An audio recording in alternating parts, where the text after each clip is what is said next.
What an action-packed episode. Episode 4 of The Bad Batch was certainly one of the more intense episodes in the series so far. By far the best thing to come out of this episode is that we finally meet Fennec Shand for the first time. Of course, the last time we saw her was during the Season 2 finale of The Mandalorian, and while she might have been on the good side alongside Mando and Grogu, she is most certainly a villain in this series, at least for now.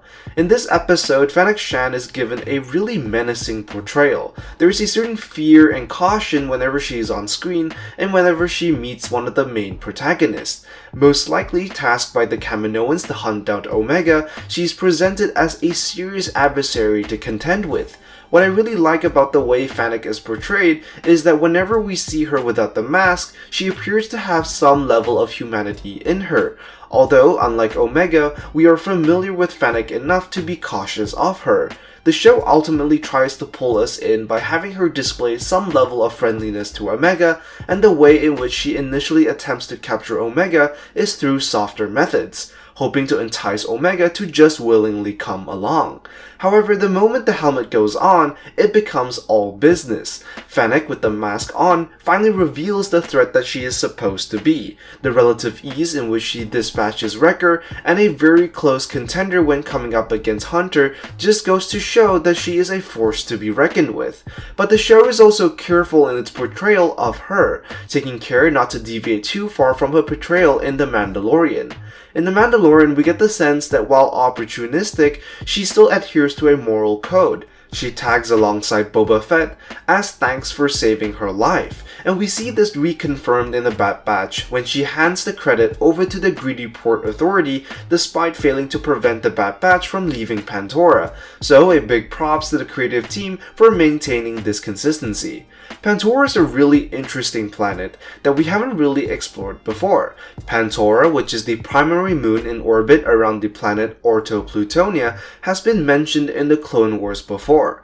For some of us observant fans, it's particularly relevant to the episode about the Tals and Senator Ryochuchi of Pantora. The art design for Plutonia is something new that we haven't seen before. It seems that the creative design takes inspiration from Islamic architecture. However, I do think that the inspiration taken is somewhat limited.